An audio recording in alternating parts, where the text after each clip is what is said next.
Urban legends ऐसी कहानियां होती हैं जो पीढ़ी दर पीढ़ी लोगों के कानों तक पहुंच जाती हैं। आपकी भी दादी नानी ने कुछ फोकलोर सुनाई होंगी जिन्होंने बचपन में आपकी नींदें उड़ा दी होंगी, मगर अक्सर वो ऐसी कहानियां होती हैं जो सिर्फ कानों तक पहुंचती हैं, कभी आंखों के सामने नहीं आती। मगर क्या हो कि अगर मैं आपसे कहूं कि अमेरिका के न्यूयॉर्क के स्टेटन आइलैंड में एक सुनाई गई कहानी का एक अर्बन लेजेंड हकीकत में बदल गया, और एक ऐसा खौफनाक हकीकत जिसकी वजह से सालों तक वहां के रहने वाले लोगों की रातों की नींदें उड़ी रहीं। ये कहानी है कॉप्से की। कहानी शुरू करने से पहले मेरी आप सबसे रिक्वेस्ट है कि प्लीज मेरे इस वीडियो से एंगेज करिए। अगर आप लाइक, एक कमेंट, कोई अच्छा हो या बुरा, कोई टॉपिक सजेशन हो या क्रिटिसिज्म, कुछ भी देंगे तो वीडियो को बहुत हेल्प हो जाएगी। और हाइप भी कर दीजिएगा जिससे वीडियो को रीच मिलने में मदद मिलेगी। स्टेटन आइलैंड में रहने वाले बच्चे जब शाम के वक्त घर से बाहर निकला करते थे तो उन्हें अक्सर एक वार्निंग दी जाती थी, अंधेरा होने से पहले घर वापस आ जाना, नहीं तो कॉप्से तुम्हें उठा के ले जाएगा। किसी के हिसाब से कॉस्प्ले एक पागल आदमी था जो एक पुराने मेंटल इंस्टीट्यूशन से भाग आया था। किसी के हिसाब से वो एक खूनी था जिसके हाथ में एक एक्स होती थी, और कुछ लोगों का ऐसा मानना था कि वो एक ऐसा इंसान था जो जंगल में अंधेरे में छुपकर बच्चों का इंतजार करता था जो गलती से उसके रास्ते में आ जाते थे। लेकिन सबसे अजीब बात ये थी कि किसी ने भी कॉप्से को क्लियरली देखा ही नहीं था। कोई फोटो नहीं थी, कोई प्रूफ नहीं था, बस कहानियां थी, और उन कहानियों से पैदा हुआ डर। लेकिन फिर वक्त बदला। 1970s और 80s के बीच स्टेटन आइलैंड से कुछ बच्चे सच में लापता होने लगे। इन सब की शुरुआत एक जगह से हुई थी। वो जगह थी Willowbrook state school. Staten island के एक कोने में बनी ये जगह बाहर से एक नॉर्मल इंस्टीट्यूशन लगती थी, लेकिन अंदर की कहानी कुछ और ही थी। नाम से स्कूल जरूर था, लेकिन असल में ये एक स्टेट रन इंस्टीट्यूशन था जहां मेंटली डिसेबल्ड चिल्ड्रन और एडल्ट्स को रखा जाता था। जब 1940s में विलोब्रुक शुरू हुआ था तब इसका पर्पस पेशेंट्स की केयर और रिहैबिलिटेशन बताया गया था। फैमिलीज को उम्मीद थी कि उनके लव्ड वंस को यहाँ बेहतर ट्रीटमेंट मिलेगा, लेकिन जैसे जैसे साल गुजरते गए विलोब्रुक वहाँ के पेशेंट्स के लिए एक जहन्नुम बन गया। इंस्टीट्यूशन में पेशेंट्स की संख्या लगातार बढ़ती गई, कैपेसिटी से ज्यादा लोग एक ही जगह पर साथ रहने लगे, स्टाफ की सख्त कमी थी और रिसोर्सेज भी लिमिटेड थे। धीरे धीरे ये जगह उन लोगों के लिए नर्क से भी बुरी बन गई। 1972 में जर्नलिस्ट गेराल्डो रिवेरा ने विलोब्रुक के अंदर की रियलिटी को दुनिया के सामने रखा। उनके इन्वेस्टिगेशन के बाद पूरे अमेरिका में शॉक की लहर दौड़ गई। लोगों ने पहली बार देखा कि उनके देश में एक ऐसी जगह एग्जिस्ट करती थी जिसमें पेशेंट्स की हालत इतनी ज्यादा खराब थी। पब्लिक प्रेशर बढ़ा, इन्वेस्टिगेशंस हुई और आखिरकार विलोब्रुक को बंद करने का फैसला लिया गया। लेकिन जब एक जगह बंद होती है तो कभी कभी उस जगह से जुड़ी कुछ कहानियां जिंदा रह जाती हैं। विलोब्रुक भी कुछ ऐसा ही था। टूटी हुई बिल्डिंग्स, खाली कॉरिडोर और आसपास फैला हुआ जंगल। दिन में भी ये जगह अजीब लगती थी और रात में तो लोग इसके आसपास जाने से भी डरते थे। और इसी माहौल के बीच एक नाम मशहूर होने लगा। वो नाम था कॉप्से। कई लोगों का ये मानना था कि कॉप्से एक इंसान है जो विलोब्रुक के जंगलों में रहता है और बच्चों का शिकार करता है। उसके हाथ में हथौड़ा होता है जिसकी मदद से वो बच्चों का शिकार करता है। स्टेटन आइलैंड के बच्चों के लिए कॉप्से सिर्फ एक नाम नहीं, एक वार्निंग बन गई थी। एक ऐसी वार्निंग जिसका जिक्र होते ही पेरेंट्स अपने बच्चों को घरों के अंदर बुला लेते थे। शाम के बाद विलोब्रुक के जंगलों के आसपास जाना मना था, क्योंकि लोगों को लगता था कि उस जंगल के अंधेरे में कोई ऐसा इंसान छुपा है जो उनके बच्चों की जान का भूखा है। मगर सालों तक कॉप्से सिर्फ एक अर्बन लेजेंड ही रहा, एक ऐसी कहानी जिसका कोई प्रूफ नहीं था। कोई नहीं जानता कि ये कहानी शुरू किसने की या इसका असली सोर्स क्या था। लोग इसे बस बचपन की एक डरावनी कहानी समझा करते थे। लेकिन फिर 1970s में कुछ ऐसा हुआ जिसने इस पूरी कहानी को एक नया चेहरा दे दिया। विलोब्रुक स्टेट स्कूल बंद होने के बाद भी उस जगह के आसपास अजीब चीजें होती रहीं, और इसी दौरान एक आदमी दोबारा से स्टेटन आइलैंड की कहानियों में वापस आया। एक ऐसा आदमी जिसका पास्ट पहले से ही बहुत ज्यादा डिस्टर्बिंग था। उस आदमी का नाम था आंड्रे रैंड। आंड्रे रैंड कोई अनजान शख्स नहीं था। उसका विलोब्रुक स्टेट स्कूल से एक पुराना और गहरा रिश्ता था। जब विलोब्रुक चल रहा था तब वो वहाँ एक क्लीनर यानी कस्टोडियन के रूप में काम करता था। विलोब्रुक की लगभग 300 एकड़ में फैली जमीन, उसकी हर इमारत, आसपास के घने जंगल और वहाँ के रास्ते, आंद्रे रैंड इन सबसे बहुत ही अच्छी तरीके से वाकिफ था।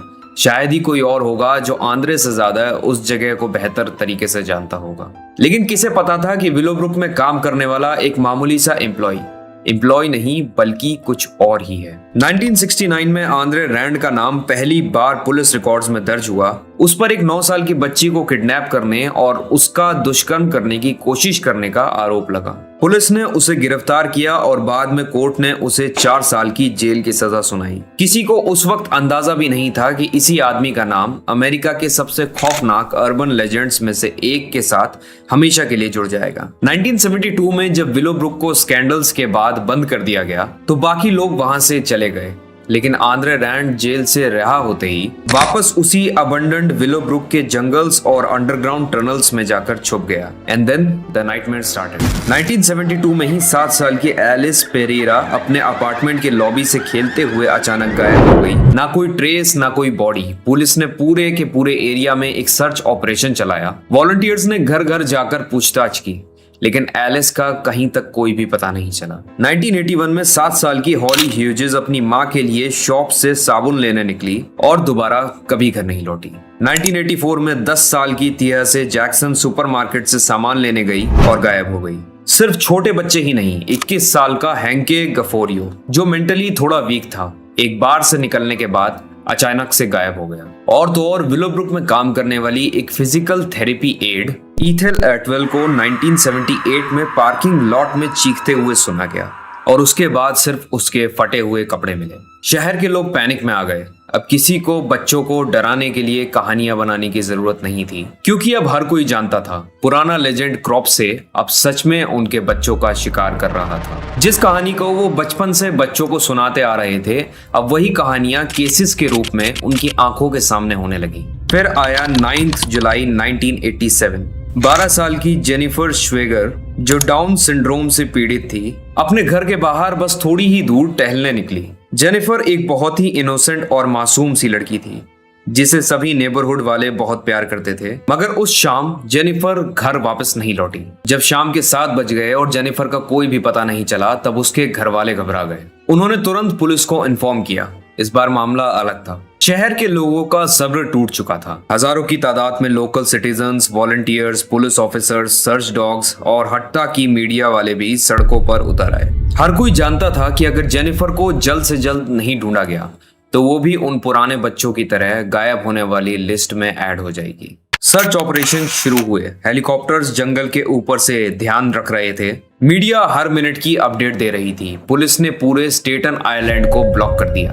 तभी इन्वेस्टिगेशन में एक बड़ा ब्रेक थ्रू मिला। एक लोकल दुकानदार ने पुलिस को बताया कि उसने आखिरी बार जेनिफर को एक बहुत ही अजीब से गंदे से दाढ़ी वाले आदमी के साथ जाते हुए देखा। वो दोनों विलोब्रुक के पुराने अबंडन्ड जंगल की तरफ जा रहे थे। पुलिस और वॉलंटियर्स ने अपना पूरा फोकस विलोब्रुक के घने फॉरेस्ट और आसपास के खंडहरों पर डाल दिया। हजारों लोग फ्लैशलाइट्स और लाठियां लेकर जंगल में घुस गए। हफ्तों तक पूरी जगह को छान मारा गया। कच्चे रास्ते, घने पेड़ और चारों तरफ फैला खामोश सन्नाटा। फिर 10 अगस्त 1987 को एक वॉलंटियर की नजर जंगल के अंदर बने एक मेकशिफ्ट कैंप साइट पर पड़ी। वहां पुराने प्लास्टिक, फटे हुए कपड़े और जले हुए चूल्हे का कुछ सामान था। उस कैंप साइट से ही दूर जमीन पर एक नई खोदी हुई मिट्टी का ढेर दिखा। वॉलंटियर्स ने तुरंत पुलिस को बुलाया। जब पुलिस वालों ने वहां आकर खुदाई की शुरुआत की तो उन सबकी रूह कांप गई। मिट्टी के नीचे 12 साल की जेनिफर श्वेगर की बॉडी दबाई गई थी। जेनिफर की बॉडी मिलने के सिर्फ कुछ ही घंटों के अंदर पुलिस ने उस कैंप साइट के आसपास के टनल्स में रेड मारनी शुरू की। वहां टनल्स के अंधेरे में उन्हें एक आदमी मिला। मैले कपड़े, अजीब सी बहकी हुई आंखें और डर से बिल्कुल बेखबर फेस।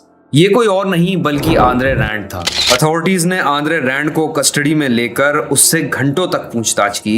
इन्वेस्टिगेशन के दौरान उसके स्टेटमेंट्स बार बार बदलते रहे। कभी वो एक बात कहता, कभी दूसरी। लेकिन उसके पास जेनिफर के गायब होने का कोई ऐसा जवाब नहीं था जो पुलिस को यकीन दिला सके। आखिरकार 1988 में आंद्रे रैंड के खिलाफ ट्रायल शुरू हुआ। कोर्ट में प्रोसिक्यूशन ने आई विटनेस टेस्टिमोनीज और सर्कमस्टेंशियल एविडेंस के जरिए ये दिखाने की कोशिश की कि जेनिफर को आखिरी बार आंद्रे रैंड के साथ ही देखा गया था। डिफेंस ने सबूतों को कमजोर बताया क्योंकि इन्वेस्टिगेटर्स के पास ऐसा कोई डायरेक्ट फॉरेंसिक एविडेंस नहीं था जो मर्डर को कंक्लूसिवली प्रूव कर सके।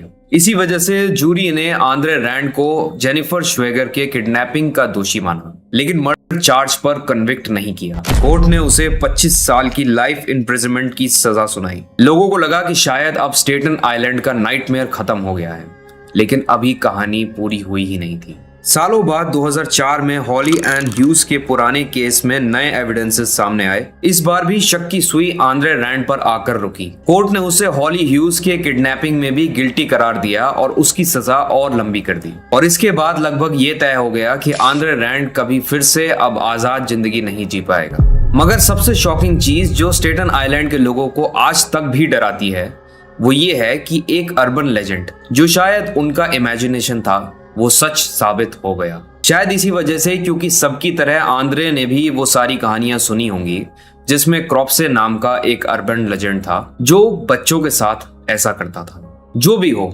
जिसकी कहानी भी आप बचपन से सुनाते आ रहे हो, वो कहानी से निकलकर सच हो जाए तो दहशत तो फैलनी ही थी। कमेंट्स में मुझे इस टाइप के टॉपिक्स पे सजेशन चाहिए जिस पे आप वीडियोस देखना चाहते हो, मगर वो डार्क ही होना चाहिए, urban legend, real horror stories या कुछ भी। I hope you like this video. If you really like it then please subscribe to this channel, क्योंकि बहुत ही ज्यादा सपोर्ट मिलता है आप लोगों के एक सब्सक्राइब करने से।